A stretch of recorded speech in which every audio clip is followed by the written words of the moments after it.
Here. Today we've got a self-aware, fourth-wall-breaking spectacular for you. That's right, we're talking about Deadpool. Deadpool is experiencing unprecedented popularity in mainstream media. The film is the highest-grossing R-rated movie ever and the biggest opening for Ryan Reynolds. But I guess that part isn't really a surprise. How has this film achieved such success despite shirking the traditional superhero formula? Bob? I haven't seen you since Jacksonville. Fighting for the greater good? Nope. Selfless? Not really. Fun for the whole family? I'm touching myself tonight. No. For a Marvel character who's an overt ripoff of a DC competitor who constantly makes fun of the medium that he inhabits, the Merc with a Mouth is doing pretty well for himself. Deadpool's popularity represents a trend in media that may be gaining steam lately, but is otherwise quite old. And it all has to do with a 400-year-old book. Sort of. I'm an arrogant asshole, and welcome to this Wisecrack edition on the philosophy of Deadpool. Part 1. Achieving fuck it. You finally hit fuck it. There are a few defining features that set Deadpool apart from the rest of the Marvel Universe. He's an inveterate wise-ass. Long sullen silence or mean comment? He knows he's a superhero and is, as a result, constantly breaking the fourth wall and commenting on comic book tropes and culture. Let's pro-con this superhero thing. Pro. They pull down a gaggle of ass. Local dry cleaning discounts, lucrative film deals, both origin stories and larger ensemble team movies. Deadpool takes nothing seriously. All the dinosaurs feared the T-Rex. Even the ad campaign for the film was imagined in an entirely Deadpoolian fashion. The film's Valentine's Day ads were simultaneously a great way to troll soon-to-be furious partners and a setup for a self-referential joke. Super penis. They even created a Tinder profile. Perhaps the best way to describe Deadpool is as a postmodern work. Let me explain. Postmodernism is a movement in the arts and philosophy that typically rejects the kind of grand narratives used to make sense of the world in the good old days. For instance, the battle of good against evil, democracy against communism, the inherent promise of technological progress, science, or divine salvation, the very idea of the good old days. You get the idea. Postmodern works are quick to thumb their nose at tradition and have a tendency to embrace being meta and self-referential. Behind you. Deadpool is hyper-aware of himself and his place in the superhero genre. That sounds like a fucking franchise.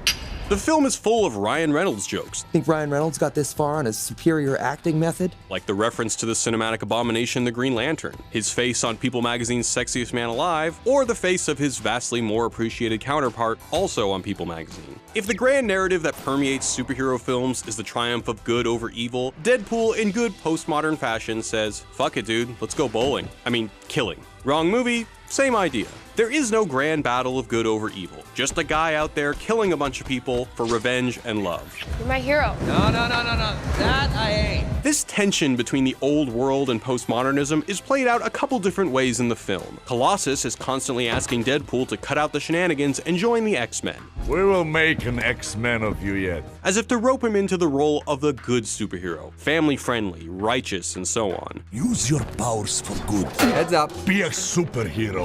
Likewise, the Dopinder subplot subverts classical narratives of courtly love. Win the heart of your beloved through chivalry and compassion? Nah, it's much more effective to just kidnap her current lover and stuff him in the trunk. Even Blind Owl's essentially a deranged version of a classic narrative. Deformed protagonist who takes refuge with a benevolent blind benefactor? Yup, sounds familiar, except this time, God, I miss cocaine. not to mention that the apple of our hero's eye isn't a fair maiden. She's a prostitute turned stripper. I'm fuzzies for money. Yep. Yeah. In this way, Deadpool can be seen as a spiritual successor to a 400-year-old novel that also made fun of the heroes of its time, employed meta-narratives, and is called by some a proto-postmodern work, Don Quixote. Remember that the story of Don Quixote is the tale of a fictional author who discovered the fictional accounts of Don Quixote, a story within a story, way before the Blair Witch Project. Don Quixote understands that he's being written about, That guy over there came in looking for you. I don't know, might further the plot. and the fictional author retelling his tale constantly breaks the fourth wall. At one point in Don Quixote, the story just cuts off when the fictional author claims the rest of the story was lost. We're not saying this parallel is intentional, but it is worth noting that Deadpool kills Don Quixote in the comic books. To grasp Don Quixote's relation to Deadpool, we have to understand its historical context. Don Quixote was written at a time when radical skepticism of the existing order started to bud in popular society. It was written just before the Enlightenment gripped Europe, which would respond to this skepticism by touting the virtues of rationality rationality in science. But Don Quixote wasn't setting out to invent a new ideology. He just wanted to have a few laughs at the expense of Spanish society. Deadpool signals a similar disenchantment with all those righteous narratives in our society. But this time, it's a little different, and whether or not it's a good thing is up for debate. No. Part 2, Ironic Distance and Cynicism. In a recent interview, Joss Whedon, the man behind such self-aware titles as Firefly, Buffy, and The Avengers, finds in Indiana Jones a microcosm for all that's wrong with today's culture. In the original Indiana Jones film, our protagonist famously deals with a gratuitous display of swordsmanship with a modest display of marksmanship. In the Temple of Doom, we're confronted with a similar scene, but oh my, there are now 2 swordsmen. Indy reaches for his gun, but it's not there. He delivers a shit-eating grin to the audience as if to say, see what I did there? You saw the last movie, and I made an inside joke about it. I'm so glad we had this moment together. Now that you feel like you're in on this collective joke, that doesn't even make sense because Temple of Doom is a fucking prequel. That moment of self-reference for the sake of self-reference, Whedon says, has engulfed our culture. Film, television, literature. It's all becoming that moment. We're fighting an army of robots, and I have a bow and arrow. None of this makes sense. This self-awareness is increasingly taking a cynical tone. It's almost everywhere you look. In the new Tarzan trailer, a reboot/remake/adaptation that nobody asked for, Jane overtly references the fact that she's playing the tired role of a damsel in distress. I need you to scream for me. Like a damsel. Now, what really chaps my ass about this is that the film is recognizing that it's using tired, recycled tropes, but instead of doing something new, it simply apologizes for it and expects us to perceive this self-awareness as something clever and new. Rambo is a pussy. The end of Star Trek Into Darkness is just an excuse to say, hey, remember this great scene in cinema? Now it's opposite day.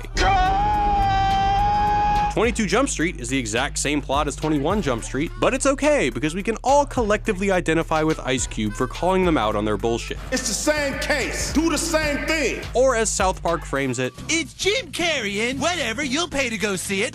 You, July 12th. as if to out-meta each other, this cynical attitude has transcended self-reference into self-effacement. Hollywood, that decrepit machine fueled by the ideas of yesteryear, is always stuck referencing itself. I swear to God, I will find you in the next life, and I'm gonna boombox Careless Whisper outside your window. In an effort to reinvent itself while still remaining the same, it gleefully acknowledges its lazy cliches with a wink and a nod, I think it's happened again.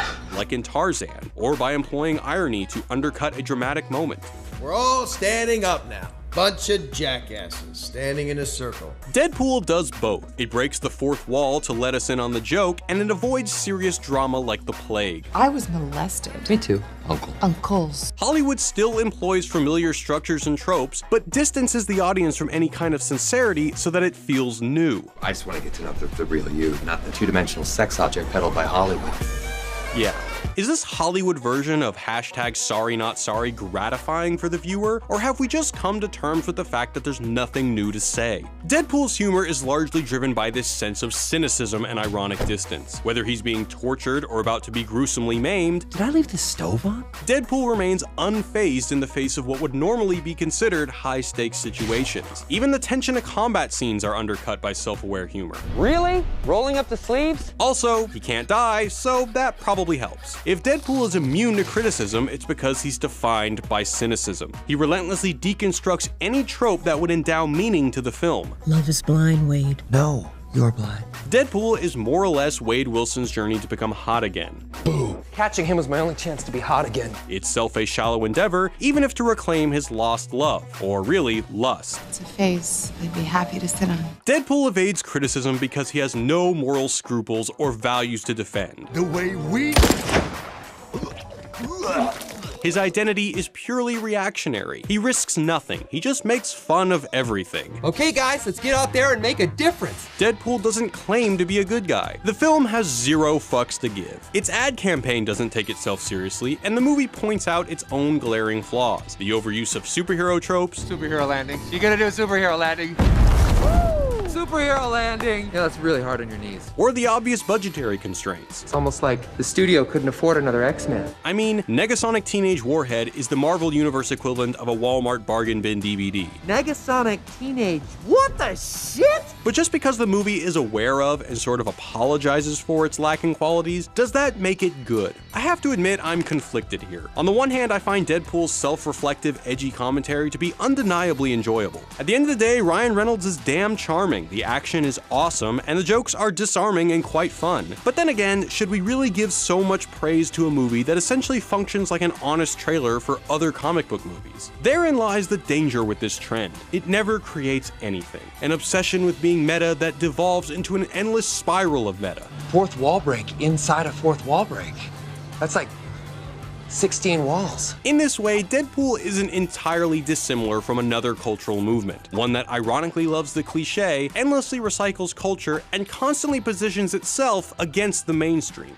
Hipsters. As Douglas Haddow once aptly noted, the danger of the hipster is the end of Western civilization itself, a culture lost in the superficiality of its past and unable to create any new meaning. Deadpool isn't reinventing the superhero genre, it can only exist to make fun of the genre. Let us go talk to the professor. McAvoy or Stewart? These timelines are so confusing. Here's the real problem with Deadpool and other films like it. Bashing the system may feel good, it may make us laugh, but it's ultimately powerless. It doesn't change the system at all. As our old friend and alleged Mark Hamill body double Slavoj Žižek notes, cynical distance, laughter, irony are, so to speak, part of the game. The ruling ideology is not meant to be taken seriously or literally. Hipsters fancy themselves members of the counterculture by drinking PBR and having ironic mustaches. Deadpool fancies itself a countercultural movie by celebrating its own played-out cliches and an overused storyline. Essentially, the cinematic equivalents of gross hipster mustaches and non-prescription glasses. This cultural impasse reflects a society that doesn't quite know what to do with itself. We beat the commies, our music, film, and literature dominate the world market, and as a society, we're not exactly on the brink of collapse, despite what political pundits are telling you. If Deadpool can say fuck it, it's because he doesn't fear death. How can he take anything seriously if there are no consequences? Can life be sacred when it's become limitless? I got the cure to L everything.